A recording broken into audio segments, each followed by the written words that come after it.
Alright, super creamy avocado mga idol. Yan, sobrang linis yung kanyang loob. Yan, super creamy, grabe talaga. As in, super creamy. Sobrang linis din ang loob, oh. Yan. Hello mga idol. So, sobrang dami ng bunga nating avocado ngayon. Yan, oh. Ito po is super lagkit na mga avocado. Yan, mga creamy na avocado. And sad to say, siyempre, dahil maraming bunga, yan, dahil sa supply and demand, sobrang mura po ng ating mga avocado. Yan, mayroon na tayo na harvest. Ito mga idol, oh. Yan, so sobrang sarap. Ito siya, hindi namin alam kung anong variety ito. Pero kapag makita nyo, kasi may hinog na tayo nakuha, papakita ko sa inyo mga idol, oh. Sobrang linis ng laman niya. Oh, tingnan nyo po. Yan. Alright, oh. Sobrang lagkit ng ating avocado. Wow. Sobrang sarap. Kainin po natin to. Yan. Tingnan niyo po mga idol. Yan. Halos ayaw niyang magbiak ang sarili niya. Dahil sa sobrang lagkit. Yan. Sobrang creamy. Ito. Yan. Ang ating avocado. So minsan lang po tayo makakakita ng mga avocado na ganito yung variety. Yung sobrang linis. Walang mga ugat-ugat. At saka sobrang yellow, hindi siya mabasa unlike yung ibang klase na avocado na mabasa. So ito is evergreen na avocado. Ay. Masarap po to siya sa mix sa wild honey mga idol. Yan. Tingnan niyo po. Bubukas tayo ng tatlo. Yan. I think nasa 40 pesos lang per kilo ng avocado dito yung jumbo. Yung may usually jumbo dalawang piraso, 1 kilo. Yan. Ito po is siguro kung abot ng 1 kilo nito, ang presyo I think nasa 30 pesos lang. So medyo mura dito po yung South Cotabato kasi nag-stop buying po yung bilihan ng avocado. Meron na bumibili din naman pero medyo mura. Yan. So tingnan niyo po. Yan, marami tayong bunga ng avocado. Ito I think nasa 4 years old na. Pero ang avocado po kasi mga idol is unang magbunga siya sa first 3 years old. Yan, magbubunga po yan siya. So ito naka 3 taon na siya nagbunga I think. Yan. So ganito pa lang yung puno niya. At sobrang dami hanggang dito. Yan, maabot na ng tao yung kanyang bunga. Yan, ito maabot na ng bata. Dahil kapag mabigat yung bunga from dyan sa taas is bumababa po yun sa mga idol. Yan, hanggang doon. Yan yung mga bunga. So, hindi natin alam. Siguro ibenta natin sa iba yung mga avocado sa mga friends lang dahil yung bagsakan ng avocado sobrang mura talaga. So, medyo lugi ka pa kung deliver mo pa doon. Yan o, nasa atip natin o. Ilan nyo po. Sa atip natin.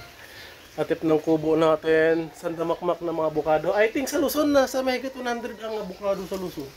Pero wala kasi masyadong nagbenta ng avocado doon. Unlike dito sa Mindanao na kahit sa ang sulok, sobrang daming avocado. Like ito. Yan, meron tayo dito sa puno natin.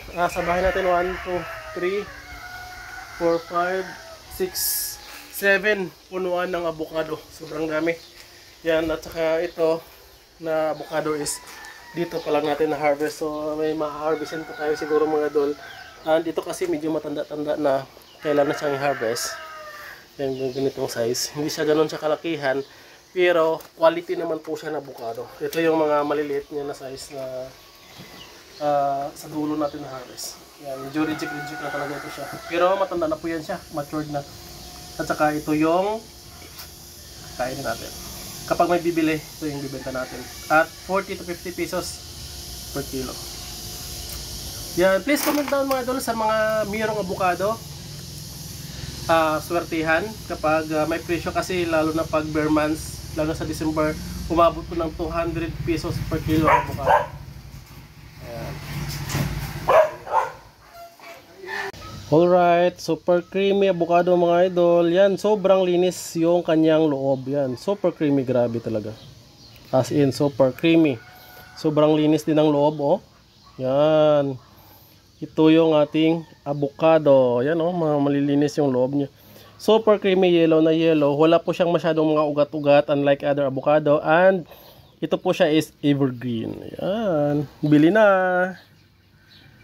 Marami tayong stocks. Alright, please comment down sa inyo sino man yung mga may avocado, lalo na sa Luzon na medyo mahal talaga ang presyo ng avocado. Usually ang pinaka-supply is dito sa atin, sa Mindanao, sa Cotabato. And marami po dito mga idol. And bagsak presyo, please comment down kung magkano yung bilya ng avocado sa inyo. Dahil season na season talaga harvesting ng avocado ngayon, sobrang dami talaga mga idol. At the same time, yan, bulaklak na rin ng durian nga. Yung durian natin dyan na maliit na puno. Parang ganito lang yung puno niya. Yan, 3 times na po siya magbunga. Dyan lang po. Yan, simpidak natin yan. Nagbunga na rin yung mga simpidak natin. Yan, at saka soon, yung ating giant avocado yan. May isa po siyang bunga. Ito po yung giant avocado natin. Ito yung punuan. Yan. Tingnan natin kung gaano kalaki yung bunga niya soon. Isang piraso nakita natin. Dahil 3 years old pa lang po ito siya. Yan, sana gumanda at saka lumaki yung bunga niya. Yan, yun lamang po ang update. Yan, please comment down sa mga mayroong avocado, mga avocado lovers. Yan, malapit lang sa ating area. Yan, pwede po kayong bumili. Yan, at saka 50 pesos lang per kilo. Yun nga lang, maraming avocado sa palengke, sa damakmak ng mga avocado. Bye-bye. Yan mga idol. So, ito na yung ating super lagkit and super creamy, super linis na evergreen avocado. Yan o. Wow, wala talaga siya mga kaugat-ugat mga idol. Sobrang linis. At siyempre, kainin natin with pure wild honey. Yan, meron tayong available niyan mga idol. Yan. Sa mga gusto ng pure wild honey, yan. Message lamang po tayo. Wow, oh. Grabe, super linis talaga ng avocado na ito. Wow. Yan, ito. Tingnan niyo po mga idol, oh. Para makita nyo. Super linis avocado. Yan. Oh. Wow. Super linis. Yan. Super creamy. Avocado, super linis. Yan. Ay! Nalaglag sa honey. Wow! Super linis avocado. Wow! Siyempre, yan. Ito mga ito, no? Wild honey. Wow. Alright. Sarap. Pure 100% wild honey po yan siya. Yan. Ganito yan. Tanghali na yan pero hindi ko alam kung anong mas masarap. Kung ang honey ba or yung avocado. Sobrang lakit. Sobrang linis. Sausaw natin sa honey.